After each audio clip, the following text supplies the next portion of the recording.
پاکستان کے حق میں انہوں نے بیرون ملک جو طاقتور ہیں ان کو کبھی نو نہیں بولا تھا، صرف اس وجہ سے کہ ان کے تو اثاثے منجمد ہو جائیں گے، اور پاکستانیوں کا خون بہتا رہا اور یہ خاموش رہے۔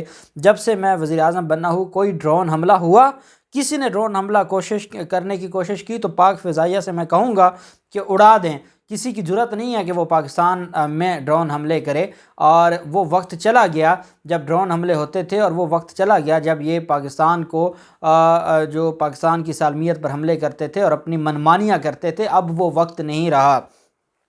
انہوں نے کہا کہ ہماری روس، امریکہ، چین اور یورپ سب سے دوستی ہے، ہم کسی کے کیمپ میں نہیں، چاہتے ہیں کہ یوکرین میں جنگ بند ہو، دنیا کو اس سے بہت نقصان ہو رہا ہے، جنگ کی وجہ سے تیل کی قیمتیں بڑھ گئی ہیں، ہم جنگ میں کسی کا ساتھ نہیں دیں گے، ہم امن میں سب کے ساتھ ہیں۔ وزیر اعظم نے کہا کہ یورپین یونین کے سفیر نے خط لکھا کہ روس کے خلاف ہماری حمایت کریں۔ میں یورپی یونین کے سفیر سے پوچھتا ہوں کہ یہ خط بھارت کو بھی لکھا تھا؟ کیا کسی نے بھارت کے اقدامات پر اس سے کچھ پوچھا؟ کیا ہم آپ کے غلام ہیں، جو آپ کہیں وہ ہم کر لیں؟ وزیر اعظم عمران خان نے کہا کہ دہشت گردی کی جو جنگ ہے، کبھی ایسا ہوا کہ کسی ملک نے دوسرے کے لیے جنگ لڑی ہو اور اسی پر بمباری ہوئی ہو؟ جب ڈرون حملے ہوئے تھے تو ان میں بے قصور لوگ مارے جاتے تھے، ان کو کوئی شرم نہیں آئی کہ ہمارے پاکستانی مر رہے تھے اور یہ تماشا دیکھتے رہے اور ڈالر چھاپتے رہے۔ وزیر اعظم نے کہا کہ پاکستان کو دہشت گردی کی جنگ میں حصہ بننے سے کیا ملا؟ 80,000 جانیں گنوائیں، 35 لاکھ افراد نے نقل مکانی کی، ہماری معیشت کو 150 ارب ڈالر کا نقصان ہوا، اور بجائے شکریہ ادا کرنے کے افغانستان میں جنگ ہارنے پر ہمیں ذمہ دار ٹھہرا دیا۔ تحریک عدم اعتماد کے حوالے سے عمران خان نے کہا کہ جو یہ لوگ کون ہیں جو عدم اعتماد کی تحریک چلا رہے ہیں؟ ان کی عدم اعتماد کی تحریک ناکام ہوگی۔ جب تحریک ناکام ہوگی تو کیا آپ تیار ہیں جو میں آپ کے ساتھ کروں گا؟ آپ کو اندازہ ہے کہ آپ جو عدم اعتماد کی تحریک لے کر آ رہے ہیں جو ناکام ہوگی تو اس کے بعد آپ کو آئیڈیا بھی ہے کہ میں آپ کے ساتھ کیا کروں گا؟ ایک صحافی نے یہ بھی کہا ہے، عارف حمید بھٹی نے، کہ وزیر اعظم عمران خان پر 506 کرمنل انٹیمیڈیشن کا مقدمہ درج ہونا چاہیے، پرچہ درج ہونا چاہیے جو انہوں نے دھمکی دی ہے۔ عارف حمید بھٹی صاحب سے میں یہ سوال کروں گا کہ جو سارا دن دھمکیاں، یہاں تو ججز کو دھمکیاں دی جاتی ہیں، رانا ثناءاللہ نے عدالتوں کو دھمکیاں دیں کہ جس جج نے شہباز شریف کے خلاف فیصلہ دیا ہم اس عدالت کا بھی گھیراؤ کر لیں گے، اس جج کا بھی گھیراؤ کر لیں گے۔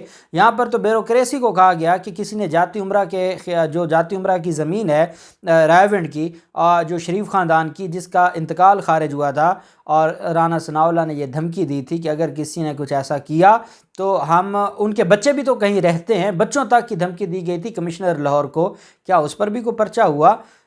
یہاں تو سابق چیف جسٹس، جب وہ چیف جسٹس تھے گلزار صاحب، ان کو دھمکی دی گئی، تب تو سارا معاملہ ہوا۔ اب تو یہاں وزیر اعظم عمران خان کی بیوی کے بارے میں جو کچھ کہا جاتا ہے، عمران خان کے بارے میں جو کچھ کہا جاتا ہے، اور ہماری عدالتیں کہتی ہیں کہ یہ آرٹیکل 19A ہے، فریڈم آف سپیچ، آپ کچھ بھی کہہ سکتے ہیں، اور یہاں آپ کو یاد آ گیا کہ یہ دھمکی ہے۔ کوئی دھمکی نہیں ہے، یہ وہ لوگ ہیں جن کے خلاف کیسز ہیں۔ مریم نواز شریف پہلے مجرم ہیں، شہباز شریف اور آصف زرداری اینڈ کمپنی وہ اسی سال مجرم بن جائیں گے، ان کے خلاف کیسز ہیں اور کیسز کے فیصلے آ جائیں گے۔ یہی وجہ ہے کہ وزیر اعظم عمران خان نے کہا کہ مجرم نمبر 1 نواز شریف جھوٹ بول کر، ڈرامے کر کے، منتیں کر کے باہر چلا گیا۔ نون لیگ والے بتاؤ کبھی گیدڑ بھی لیڈر بن سکتا ہے؟ آصف زرداری شریفوں کو یاد کرانا، کہا تھا کہ جیل میں ٹیشو ختم ہو گئے، نواز شریف کے آنسو تھمتے تھمتے وزیر اعظم عمران خان نے کہا کہ مولانا فضل الرحمان کے حوالے سے بھی بڑے سخت الفاظ استعمال کیے کہ یہودیوں کو سازش کرنے کی ضرورت ہی نہیں پاکستان کے خلاف، جب آپ کے اور آپ کے جو ڈاکو ہیں وہی ملک کو تباہ کرنے کے لیے کافی ہیں، یہودیوں کو کیا ضرورت پڑی سازش کرنے کی۔ ساتھ وزیر اعظم عمران خان نے یہ بھی کہا کہ شہباز شریف سے میں پوچھتا ہوں کہ آپ بوٹ پالش کرنے میں ماہر ہیں، اور آپ کے سامنے جو بوٹ کر دیا جاتا ہے آپ اسے تسلی سے پالش کرتے ہیں، اور پھر آپ کو نئے بوٹ کی امید میں آپ چکر لگاتے ہیں، تو اس طرح ووٹ آف نو کانفیڈنس نہیں ہوتے، اور اس طرح عدم اعتماد نہیں ہوتی، اور اس طرح آپ کی باری نہیں آئے گی۔ وزیر اعظم عمران خان نے کہا کہ خواہشیں عوام کی ہیں، وہ اس بجٹ یا آئندہ بجٹ میں پوری کروں گا۔ وفاقی کابینہ نے فیصلہ کیا ہے کہ جنوبی پنجاب میں 500 ارب مزید خرچ کریں گے۔ ترمیم قومی اسمبلی میں ہم رکھیں گے، اور جو صوبہ جنوبی پنجاب ہے اس کی ترمیم کے لیے ہم خود ترمیم لے کر جائیں گے جو قومی اسمبلی میں۔ آپ دیکھتے ہیں کہ جنوبی پنجاب صوبے میں پی پی اور نون لیگ ہماری حمایت کریں گے یا نہیں کریں گے۔ یہ دونوں کافی عرصے سے جنوبی پنجاب کا مطالبہ کر رہے ہیں۔ ساتھ وزیر اعظم عمران خان نے کہا کہ جنوبی پنجاب میں 500 ارب ہم فنڈز جاری کریں گے اور مزید خرچ کریں گے جنوبی پنجاب میں۔ کسانوں کے حوالے سے جو بہت اہم معاملہ تھا، اور جنوبی پنجاب میں کسانوں کے جو مسائل ہیں وہ سب کے سامنے ہیں۔ وزیر اعظم عمران خان نے کہا کہ کسانوں کے پاس جتنا پیسہ ہمارے دور میں آیا پاکستان کی تاریخ میں نہیں آیا۔ ملکی پیداوار میں ہر ایکڑ پر فصل کی قیمت پر 40 سے 50 ہزار کا فائدہ ہوا۔ کپاس پر فی ایکڑ 70 سے 80 ہزار روپے کا فائدہ ہوا۔ یوریا پوری دنیا میں کام ہو چکی ہے اور اس کی قلت ہے۔ ہم نے کھاد بھی زیادہ پیدا کی، ہم نے چین سے 1 لاکھ ٹن کھاد منگوائی ہے جو آئندہ ہفتے تک پہنچ جائے گی۔ باہر کھاد جس قیمت پر مل رہی ہے اس سے 5 گنا کم قیمت پر ہم کھاد دے رہے ہیں۔ جب کسان خوشحال ہوگا تو پاکستان ترقی کرے گا۔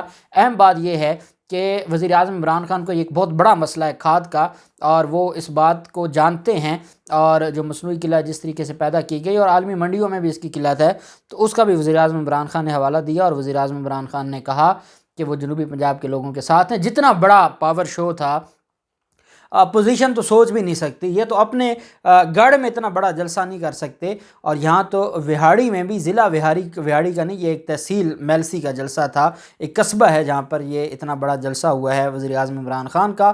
تو اور وزیر اعظم عمران خان کا یہ کہنا کہ میں وزیر اعظم ہاؤس میں بیٹھنے سے زیادہ جب میں سڑکوں پہ ہوں گا تو آپ کے لیے خطرناک ہوں گا، اور آج بھی انہوں نے کہا ہے کہ آپ کی تحریک عدم اعتماد ناکام ہو گئی تو آپ کو اندازہ بھی ہے آپ کے ساتھ میں کیا کروں گا۔ تو یہ بڑا معاملہ دلچسپ ہو گیا ہے۔ اب دیکھنا یہ ہے کہ یہ عدم اعتماد کا اونٹ کس کروٹ بیٹھتا ہے۔ جو بھی تفصیلات ہوں گی آپ کے ساتھ شیئر کرتے رہیں گے۔ اللہ پاک پاکستان کا حامی و ناصر ہو۔ بہت شکریہ۔ اللہ حافظ۔ پاکستان زندہ باد۔